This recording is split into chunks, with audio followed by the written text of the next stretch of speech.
ISO merupakan singkatan dari International Organization for Standardization atau Organisasi Internasional untuk Standarisasi.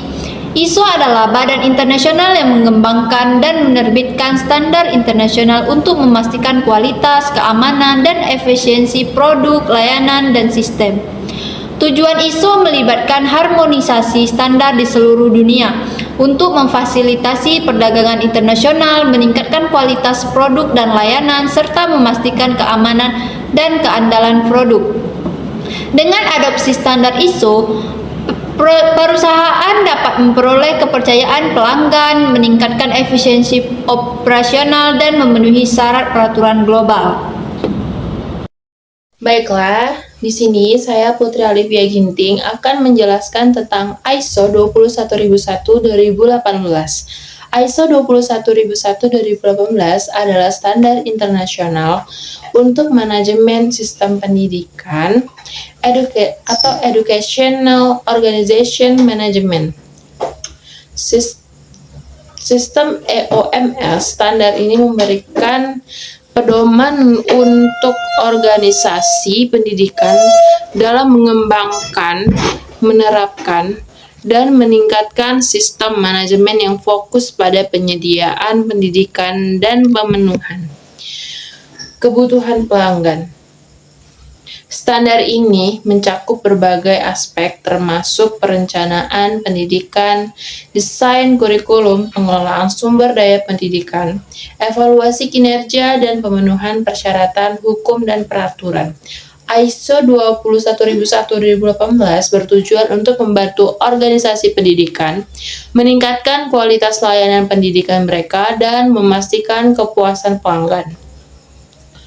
Standar Manajemen Sistem Organisasi Pendidikan atau SMOP ISO 20001-2018 memberikan kerangka kerja untuk pengembangan implementasi, pemeliharaan, dan peningkatan sistem manajemen pendidikan di organisasi. Berikut adalah beberapa poin terkait manajemen mutu dalam ISO 21001-2018. 1. Komitmen kepemimpinan.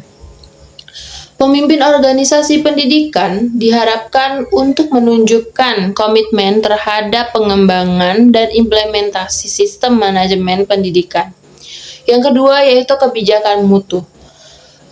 Organisasi diharapkan untuk merumuskan kebijakan mutu yang mencakup komitmen terhadap pemenuhan persyaratan pelanggan dan perbaikan berkelanjutan. Yang ketiga, perencanaan. Merinci tuntutan perencanaan pendidikan dan perencanaan sistem manajemen pendidikan, termasuk identifikasi risiko dan peluang. Yang keempat yaitu dukungan. Menetapkan persyaratan terkait sumber daya, kompetensi personil, dan dukungan lain yang diperlukan untuk sistem manajemen mutu pendidikan. Yang kelima yaitu operasi. Menyajikan persyaratan operasional termasuk pengendalian, proses pendidikan, dan pemberian layanan pendidikan. Yang keenam yaitu pengukuran, analisis, dan perbaikan.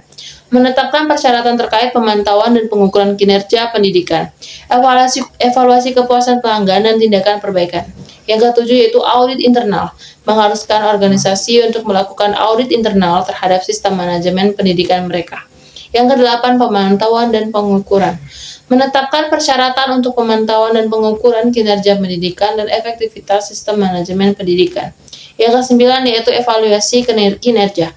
Menyajikan panduan untuk evaluasi kesesuaian dan kinerja sistem manajemen pendidikan. Yang ke-10 yaitu perbaikan berkelanjutan.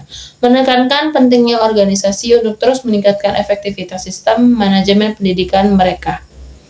SMOP ISO 20001-2018 dirancang untuk membantu organisasi pendidikan mencapai dan mempertahankan standar tinggi dalam penyelenggaraan layanan pendidikan serta memberikan landasan bagi perbaikan berkelanjutan.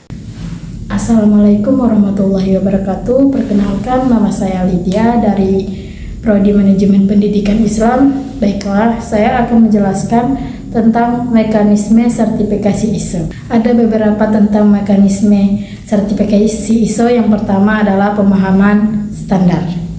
Organisasi harus memahami persyaratan ISO yang mencakup pedoman untuk mendukung pembelajaran, penyelenggaraan pendidikan, dan evaluasi hasil. penyelarasan dengan tujuan pendidikan. Mekanisme ini melibatkan penyesuaian kebijakan dan prosedur organisasi dengan tujuan pendidikan yang spesifik untuk memastikan kesesuaian dengan standar. Selanjutnya, dokumentasi sistem manajemen. Organisasi perlu menyusun dokumentasi lengkap mengenai sistem manajemen mereka, mencakup kebijakan, prosedur, dan rekaman jejak kegiatan pendidikan. Selanjutnya, penerapan dan operasionalisasi.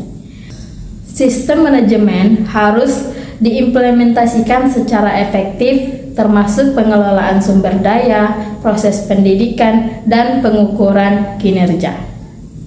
Selanjutnya, pemantauan dan evaluasi kinerja. Tujuan pendidikan tercapai dan untuk mengidentifikasi peluang perbaikan.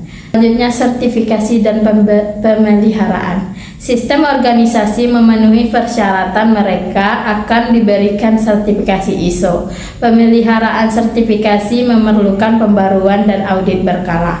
Sertifikasi ISO dapat membuat organisasi pendidikan dalam meningkatkan efektivitas sistem manajemen mereka, memberikan keyakinan kepada pihak berkepentingan, dan meningkatkan kredibilitas mereka di bidang pendidikan. Sekian penjelasan dari saya. Assalamualaikum warahmatullahi wabarakatuh.